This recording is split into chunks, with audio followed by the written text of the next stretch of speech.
Bienvenue à toutes et à tous sur Horat, une nouvelle émission féministe sur M24. Oui, féministe. Et alors, ce n'est pas un gros mot. Le féminisme, avant tout, ce n'est que l'égalité entre les hommes et les femmes. Ce sont des revendications de femmes pour avoir les mêmes droits que les hommes, pour avoir les mêmes libertés que les hommes. Et d'ailleurs, à ce propos, ce n'est pas moi qui l'invente, mais le nouveau modèle de développement qui constitue aujourd'hui la feuille de route du gouvernement Arnouch insiste sur l'intégration des femmes. Les femmes sont incontournables aujourd'hui dans le développement du Maroc. Le féminisme aujourd'hui consiste juste à réduire cette égalité et à la corriger. Alors cette émission ne sera pas sexiste parce que la condition des femmes, leur émancipation et leur liberté concernent en fait la société en entier, toute la société. Donc, j'inviterai également des hommes dans cette émission pour parler des femmes et pour parler de leur émancipation et de leur liberté. Mais pour cette première, je voulais inviter une femme. Parité oblige, discrimination positive oblige. Et donc, j'ai l'honneur de recevoir sur ce plateau Madame Wafa Hadji, qui est la présidente du collectif Parité Maintenant et qui a également énormément de casquettes à son actif. Et je propose qu'elle nous parle aujourd'hui de ce parcours qui est extrêmement riche. Merci de m'avoir invitée. C'est un honneur pour moi d'être la première invitée de cette nouvelle émission de M24. Si on parlait de mon parcours, c'est peut-être dire que je suis une économiste qui a fait sa carrière à la Banque centrale du Maroc, Banque El Maghrib, qui m'a énormément apporté en termes d'administration, mais aussi en termes de contenu, puisque c'est véritablement la banque qui a une vue d'ensemble sur l'ensemble de l'économie. Sur un plan politique, j'ai intégré très jeune l'Union socialiste des forces populaires, et ça a été un parcours qui aussi m'a beaucoup servi. Vous êtes d'abord connue pour ça, enfin, c'est-à-dire c'est plus la femme politique, la femme engagée que le côté financier, non? La politique, c'est autre chose. Être un leader politique, c'est se mettre en avant, c'est devenir visible. Aujourd'hui, on parle de la condition des femmes au Maroc. Il y a eu énormément d'avancées sur ce plan-là. Oui. Nous avons eu un code de la famille qui a été réformé en 2004 grâce à la volonté de Sa Majesté le roi Mohamed VI. Nous avons eu également une constitution en 2011 qui a promulgué l'égalité à travers son article 19 entre les hommes et les femmes. Mais est-ce que vous n'avez pas la sensation aujourd'hui qu'il y a eu une espèce de recul ou bien même de stagnation? Qu'est-ce que vous en pensez par rapport à la condition des femmes? C'est vrai que les années 90-2000 ont été des années d'avancée, avec un mouvement des droits des femmes très fort, solidaire dans la société, et qui a pu justement arriver à une meilleure représentation politique des femmes, à la première liste nationale, donc le premier mécanisme de discrimination positive, le changement du code de la famille. Et effectivement, on a avancé. Et on s'attendait justement depuis 2011 où véritablement c'était un peu, si vous voulez, la consolidation de tous les acquis qui étaient venus auparavant. L'article 19 était venu consolider ces acquis et nous nous attendions effectivement à des avancées plus importantes. Ça n'a pas été le cas. Alors pourquoi ça n'a pas été le cas à votre avis? Ça n'a pas été le cas parce que la volonté politique n'était pas là. C'est au niveau du gouvernement que nous avons eu après les élections de 2011. La volonté politique est très importante pour faire avancer des questions de société, de manière générale.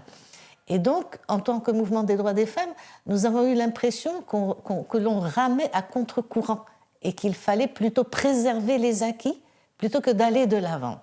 Ce n'est pas toujours une bonne chose, Madame Hadji. Il faut toujours avancer, avoir un train en marche. Évidemment. Mais nous étions face à des sujets qui nous ramenaient en arrière, qui créaient une régression. Et ça a été difficile depuis 2011 de faire avancer justement les choses. Et c'est pour ça que nous avons décidé qu'au lieu d'être sur une position défensive, il fallait aller vers l'offensive. D'où cette dynamique sociétale qui a été créée autour de la parité.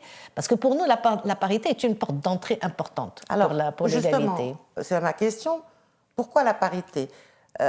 Ailleurs, j'ai une amie qui disait Oh, la parité, pour nous, c'est les soldes chez Hermès. Alors, est-ce qu'on ne va pas un peu trop vite par rapport à la condition des femmes? Est-ce qu'on ne se dit pas que bon, c'est quelque chose qui peut attendre? Je vous pose la question. Vous savez, vous l'avez dit au départ, quand vous avez parlé du nouveau modèle de développement, une société qui n'avance pas de manière équilibrée avec tout son potentiel ne peut pas réaliser un modèle de développement et ne peut pas aller de l'avant. Et la parité, c'est un moyen justement de faire en sorte que les femmes soient présentes dans la prise de décision.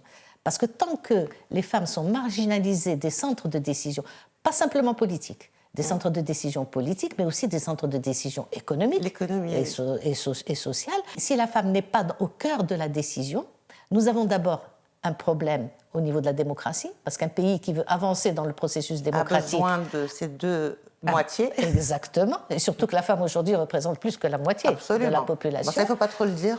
Ça risque de se retourner contre nous.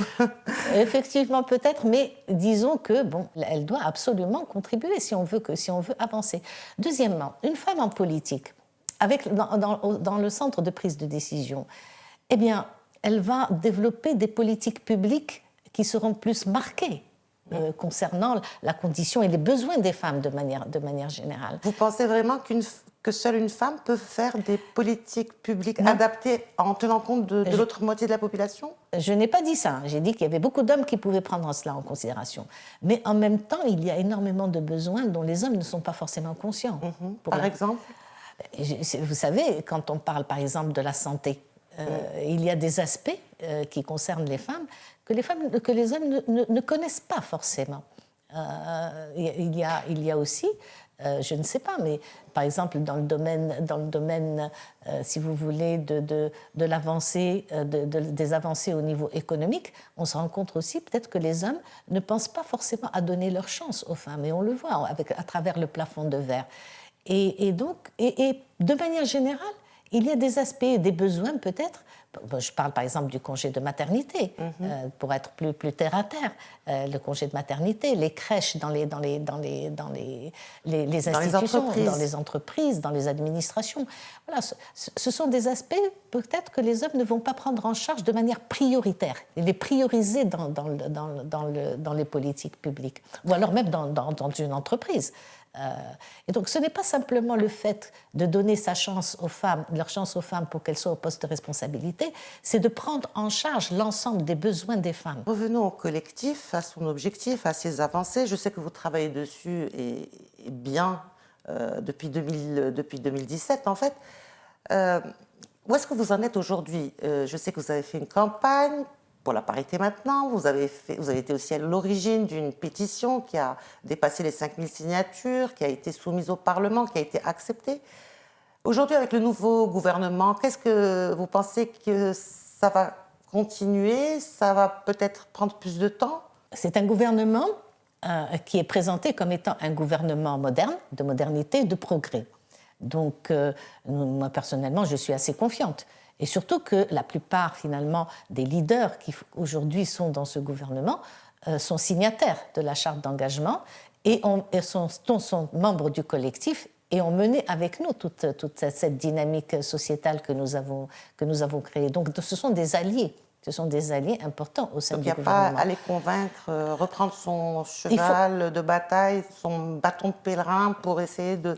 Ce que nous faisons aujourd'hui, parce que nous avons attendu bien sûr que les élections passent, que le nouveau gouvernement soit en place, ainsi que les institutions du Parlement, pour venir leur dire, bon, il y a une pétition, vous avez des recommandations, qu'est-ce que vous pensez en faire? Donc, on n'est plus dans le plaidoyer pour leur dire venez avec nous, faisons quelque chose ensemble. Nous sommes aujourd'hui face à eux en leur disant vous avez été nos alliés, alors que comptez-vous faire avec les recommandations de cette pétition, notamment le projet de loi cadre pour l'égalité et la parité. Et la PALD, la fameuse PALD qui pour moi est une coquille vide. Il n'y a rien parce que depuis 2011 en fait, nous n'avons pas eu une réelle mise en œuvre de l'article 19.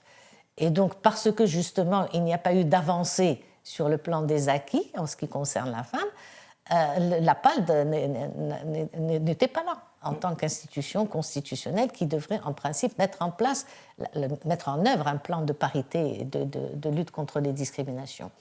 Et donc aujourd'hui, nous leur disons, nous avons deux demandes. La première, c'est un projet de loi cadre pour mettre en œuvre, si vous voulez, la priorisation des actions pour atteindre la parité d'ici 2030, et en même temps instituer... Vous parlez d'un chiffre 30%, il me semble, c'est ça? 30% dans une première phase. Très bien. Mais qui doit aller crescendo pour atteindre la parité. C'est-à-dire les 50-50. Les 50-50 en 2030. Ma dernière question, l'émission s'appelle Horat, ça veut dire libre. Alors, Wafa Hadji, qu'est-ce que pour vous la liberté et qu'est-ce que vous avez fait comme acte le plus libre dans votre vie? Vous savez, j'ai vécu et j'ai grandi dans une famille où j'ai toujours eu ma liberté. J'ai toujours eu la liberté de choix. Et donc, la liberté que j'avais au sein de la famille, je l'ai toujours vécue aussi au sein de la société. C'est-à-dire que moi, je considère qu'il faut prendre, il ne faut jamais s'attendre à ce qu'on vous donne cette liberté. Oui, elle n'est pas octroyée. Elle n'est jamais octroyée, ni pour les hommes, ni pour les femmes. Il faut la prendre. Et donc, moi, j'ai toujours pris mon aise au sein de la société. Et donc, sincèrement, pour moi, c'est quelque chose de normal. Madame Wafa Hadji, c'était un plaisir de vous recevoir pour cette première émission de Horat. Plaisir partagé. Un grand honneur pour nous. Et nous espérons que vous nous ferez l'honneur pour venir encore dans d'autres émissions. Quant à vous, chers téléspectateurs, j'espère que cette émission vous a plu. Je vous donne rendez-vous pour le prochain épisode avec des hommes, comme je vous l'ai dit en début d'émission, ou des femmes, sur d'autres thématiques. Elles sont très nombreuses. Et j'espère que vous serez nombreux à nous suivre sur les réseaux sociaux. Merci.